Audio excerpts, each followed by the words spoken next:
Regulation at the protocol level is one of the most terrifying possibilities for blockchain technology, and it's a possibility that many regulators are trying to turn into a reality.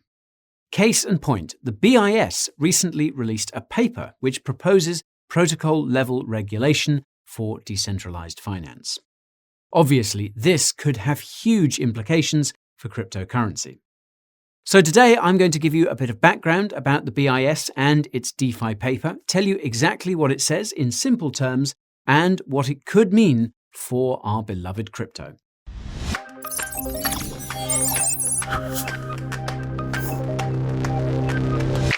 Before we talk about the BIS, there is something I must confess. I am not a financial advisor, so please ignore any such comments. That's because education and entertainment are the only skills I possess. Please contact a financial advisor if your portfolio is a mess. Now, if this is the first time you attend, my name is Guy and you can call me your crypto friend. That's because I create some of the highest quality content the internet cables can send. Coins, tokens, news, reviews are just a few of the things I will help you comprehend. If you believe that crypto is more than a trend, subscribing to the channel and pinging that notification bell is what I recommend. So, now that you know how I bend, let's see what the BIS wants to do about crypto projects that make it possible to borrow and lend. If you're unfamiliar with the BIS, lucky you, here's what you need to know. The Bank for International Settlements, or BIS, is the self-described bank for central banks. Naturally, the BIS is based in Switzerland, in Basel to be precise. Now, the BIS is actually owned by the 63 central banks that make up its membership, and its board of directors consists of 18 central bankers, with Bank of France head François Villeroy de Galhau as chair. The BIS is managed by former Bank of Mexico Governor Agustin Carstens, who Mexican billionaire Ricardo Salinas referred to as one of the 3 high priests of fiat at the Bitcoin conference in Miami. In case you're wondering, Ricardo regards United States Treasury Secretary Janet Yellen and European Central Bank President Christine Lagarde as the 2 other high priests or priestesses of fiat. I digress. The BIS's purpose is to facilitate coordination between central banks, and for the last few years, its focus has been helping central banks research and develop central bank digital currencies.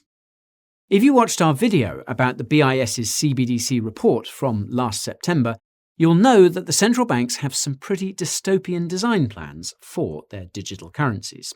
And these design plans can be summed up in a sentence uttered by Augustin himself in a 2020 interview. Quote, "Central banks will have absolute control over how money is spent." Now, as you might have guessed, the main reason why central banks have been developing CBDCs is because of cryptocurrency, which they view as enemy number 1. While some central banks are explicitly using CBDCs as a means of fighting against Bitcoin adoption, it's not BTC that most central banks are concerned about, but decentralized finance, or DeFi. As some of you will know, DeFi protocols make it possible to do things like borrow, lend, and save without commercial banks. More importantly, DeFi protocols make it possible for the free market to set interest rates on the lending and borrowing of fiat currencies, which come in the form of stablecoins like USDC. As most of you will know, interest rates in the economy are typically set by the central bank, and this basically means that many DeFi protocols are direct competitors to banks of all kinds. It should come as no surprise then that there have been calls for a coordinated crackdown on DeFi from both domestic and international regulators for a long time, but these calls have recently grown louder. As far as I can tell, the DeFi paper recently released by the BIS is a part of this renewed trend, and it could serve as a sort of template for the DeFi regulations that we could see rolled out in many countries. The BIS's DeFi paper is titled, quote, "Embedded Supervision: How to Build Regulation into Decentralized Finance," and unlike many of the BIS's papers, it was not penned by a person from a central bank. No, the BIS's DeFi paper was instead penned by Raphael Auer, the current head of the BIS's Innovation Hub and former economic advisor at Switzerland's central bank, who holds a PhD in economics from MIT. Raphael's previous papers appear to focus on the so-called governance, i.e. control of money, by central banks and international organizations, which is not surprising given the disturbing title of his DeFi paper. What's interesting is that Raphael first published his DeFi paper back in September 2019, but it was updated in May of this year. This is why I think it's part of the wider trend of renewed DeFi scrutiny. And with that out of the way, let's see what this crazy paper is suggesting. Note that I'll leave a link to the full paper in the description and give you my thoughts as we go along. The BIS paper begins with an abstract, and the first sentence is, well, listen for yourself. Quote, "The emergence of so-called decentralized finance, DeFi, and a shadow financial system of cryptocurrency exchanges and stablecoin issuers raises the challenge of how to apply technology-neutral regulation." There's already so much to unpack here, but for the sake of time, I'll quickly say that it's funny how all these international institutions describe every crypto technology that sees lots of adoption as so-called rather than what it really is, which is direct competition to equivalents in the existing financial system. The abstract goes on to explain that DeFi regulation can be achieved via embedded supervision at the protocol level, and even seems to suggest replacing proof of work, proof of stake, and other crypto consensus mechanisms with, quote, blockchain-enabled credibility, i.e. permissioned consensus. And of course, no abstract is complete without a subtle promise that this DeFi regulation will be applied in such a way that small fintech companies don't threaten existing financial institutions, or as the authors of these reports often call it, a, quote, level playing field. Doublespeak indeed. The first part of the BIS paper is the introduction, and the author immediately reveals that the reason why regulators are paying so much attention to DeFi is because of the recent crypto market crash. The author also reveals that the term shadow crypto financial system was coined by himself in a previous paper, so be sure to give him credit where credit is due. Now remember, of course, that cryptocurrency blockchains are transparent. You can see all transactions taking place on them, unlike in the traditional financial system, and certainly more transparent than the, quote, anonymous referee mentioned in the footnote, who Raphael says helped him write the paper. Anyways, Raphael then rightfully points out that most crypto trading takes place on centralized exchanges and that most stablecoins are likewise centralized, and that this presents a point of centralization in crypto. The author states that his justification for demanding the protocol-level regulation of DeFi is that the same financial risks require the same financial regulations, and that, quote, supervision should evolve in parallel with technology. As mentioned earlier, the protocol-level regulation being proposed is called, quote, embedded supervision, which the author defines as, quote, a regulatory framework that provides for compliance to be automatically monitored by reading the market's ledger. Now this is odd because I'm pretty sure crypto transaction monitoring is already what blockchain analytics companies like Chainalysis do for regulators around the world. More about that in the description. Now, to the author's credit, he specifies that embedded supervision could be designed in such a way that it preserves privacy, but given the warped definition of privacy that international organizations seem to have, I suspect it will only apply to certain individuals and institutions, not the average person. The author then clarifies that his interpretation of embedded supervision doesn't stop with just analyzing transactions in DeFi protocols. It also includes modifying the consensus mechanisms of cryptocurrencies themselves. Why is that, you ask? Well, it's because regulators need to ensure the transactions being processed on blockchains that DeFi protocols exist on are legitimate. Not the first time we've seen this kind of subtle regulatory overreach. As mentioned in the abstract, the only way that cryptocurrencies can be compliant with embedded supervision is for their consensus mechanisms to be permissioned, meaning that regulators will decide who can run validator nodes or miners on a given cryptocurrency blockchain. Not only that, but regulators will also decide which tokens can exist on cryptocurrency blockchains and decide who will be allowed to interact with DeFi protocols. Doesn't sound like crypto to me. But wait, there's more. All this regulation is just the first of the 4, quote, principles of embedded supervision that the report is advocating for. The second principle of embedded supervision involves transaction finality, meaning how you establish when transactions are final and how to ensure they stay final. Funnily enough, the report notes, quote, to this end, I develop a distributed and permissioned market in which blocks of financial contracts are verified by third parties. These verifiers stand to lose a given amount of verification capital should a blockchain reversal ever occur that voids existing transactions. Now, call me crazy, but it sounds like he's crediting himself with the idea of combining a permissioned blockchain with a proof-of-stake consensus mechanism to ensure transaction finality, even though this is nothing new. The third principle of embedded supervision sounds similarly asinine, as the report seems to imply that validators on cryptocurrency blockchains actively manipulate transactions when regulators aren't watching. This is why the third principle involves being aware of these alleged effects. To be clear, if validators on cryptocurrency blockchains were actively manipulating transactions, nobody would use that cryptocurrency and opt to use a better one instead. It's called the free market, and it's what's made crypto so successful. Rant over. Now, the fourth principle of embedded supervision, quote, concerns the broader societal goals when designing embedded supervision, which just screams ESG.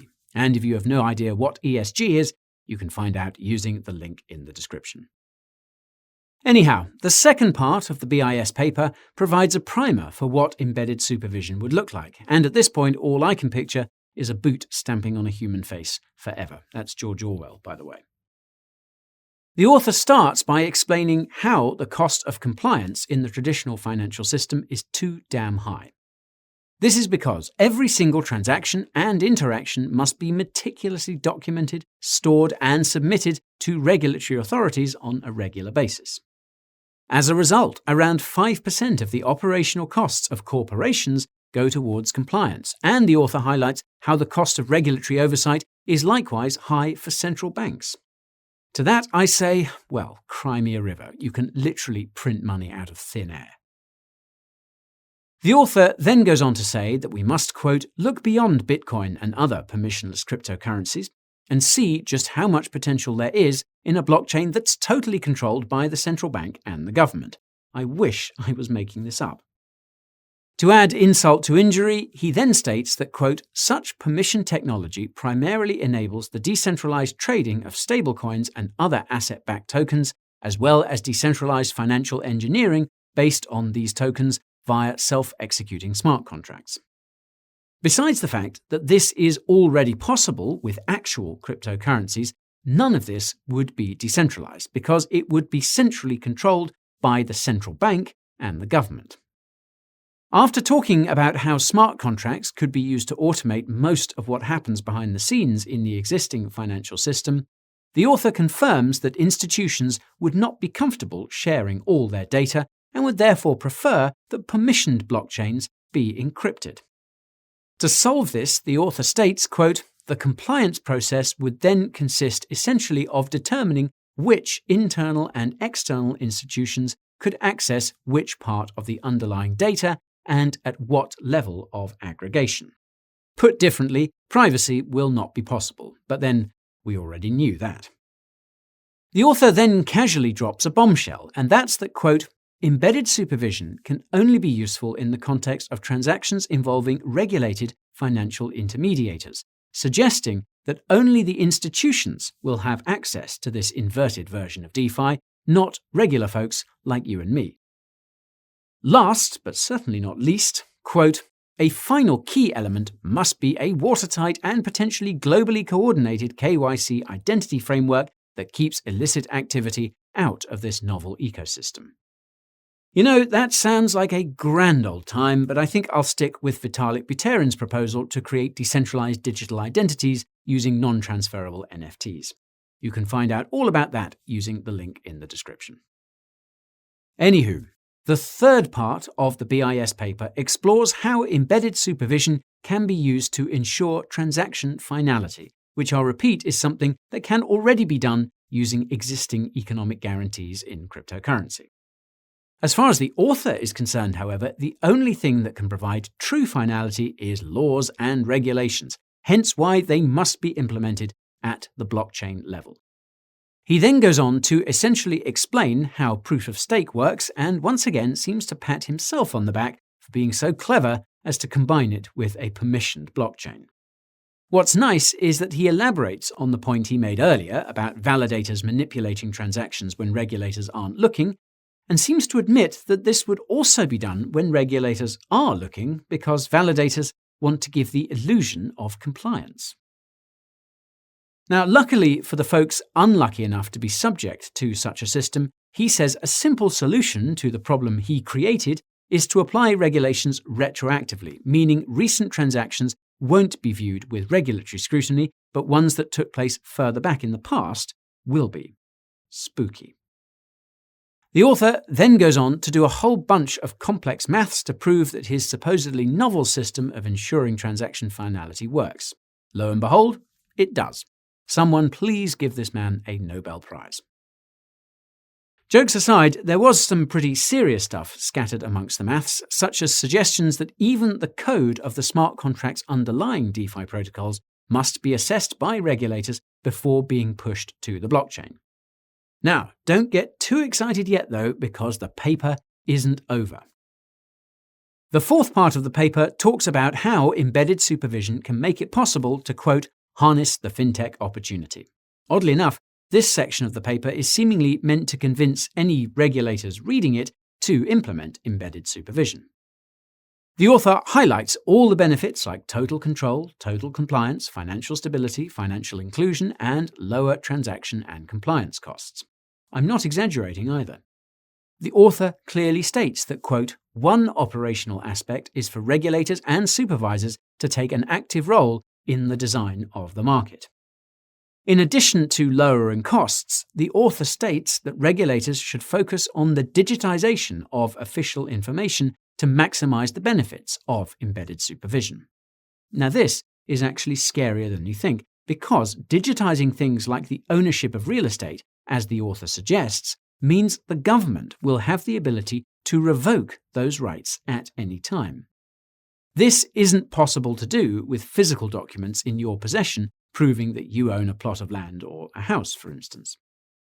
The author ends this section with, quote, ultimately, the world is often too complex to be put into code. And at this point, I'm thankful he thinks that, because I can only imagine what hellish regulations he would root for if he thought the world could be put into code. The fifth and, thankfully, final part of the BIS paper is the conclusion, where the author reiterates that, quote, the basic premise is that regulating blockchain-based finance should not require a departure from long-established principles on the regulation of specific economic activities. He then goes on to criticize regulators for focusing too much on the classification of cryptocurrencies, which is a not-so-subtle reference to the SEC. He instead urges regulators to go deeper by enforcing the same standards on cryptocurrency as they do the rest of the financial system, all the way down to the blockchain level. He even goes as far as to claim that cryptocurrency will never see adoption in traditional finance if it doesn't conform to existing regulations, and to some extent, he has a point. If you're wondering whether regulators are listening to what the author is saying, he reveals that, quote, around the globe, many supervisors are open to this possibility, and some have developed the requisite sandboxes, and notes Lithuania's central bank and the Boston arm of the Federal Reserve as the first movers. And for his grand finale, the author concludes that, quote, once DeFi ecosystems are properly regulated and supervised, central banks could support them by developing wholesale central bank digital currencies with programmability similar to today's cryptocurrencies.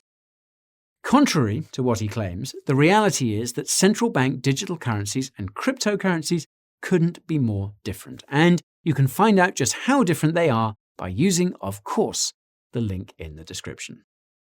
And so, now for the big question. What does this paper about DeFi mean for cryptocurrency? I'll start by saying that the fact it was recently updated suggests this is something the BIS is actively pushing for. Whether it manages to convince regulators to adopt this so-called embedded supervision is another question entirely, however. This is simply because there'd be next to no incentive for innovation in such a heavily regulated system, and I don't think very many individuals or institutions would adopt it voluntarily either.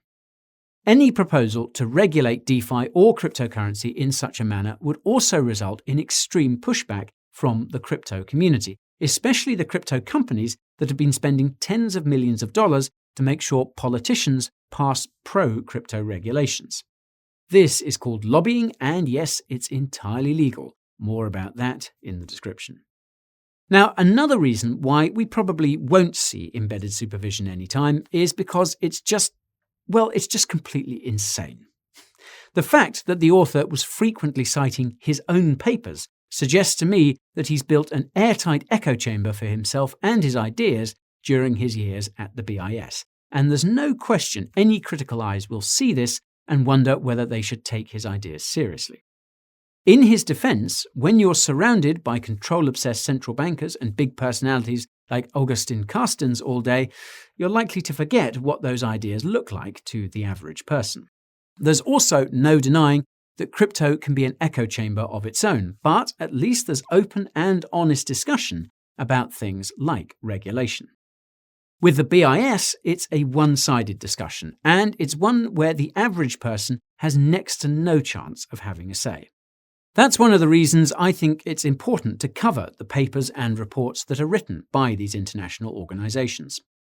Bringing awareness to what's being said by people who have power eventually leads to a collective response that can't be ignored. In this case, I'm not really that concerned because nobody wants to see what was discussed in the BIS's DeFi paper, and the moment it's proposed, it will be rejected, and rightfully so. Now, that's not to say there won't be some kind of crackdown on DeFi. I reckon that much is imminent, but as Polkadot founder Gavin Wood said, this is a good thing because the only projects that will survive the purge are those that are truly decentralized. On that note, you can find out what Polkadot has been up to by checking out the link in the description. And that's all for today's video about the BIS's DeFi paper. If you found it as frightening as I did, be sure to share so the word gets out. If you're glad you're in the know, smash that like button to let me know. If you want to make sure you don't miss my next video, subscribe to the channel and ping that notification bell. Now, I know the crypto market has been having a hard time these days, but it doesn't mean your portfolio always has to be red. Be sure to check out the Coin Bureau deals page. It will help.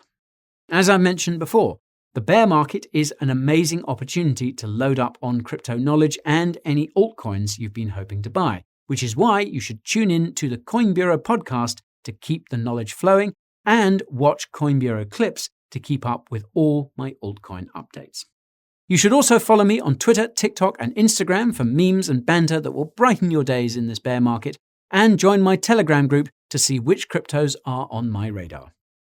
If you want to know which cryptos are a part of my personal portfolio, simply subscribe to my weekly newsletter. It contains my true feelings about the crypto market too. With summer in full swing, you might be looking for ways to show off your crypto guns or crypto buns. The Coin Bureau merch store is where you can get all the ammunition you need, whether you're a lad or a lass. You can find the links to all these resources and more using the link in the description.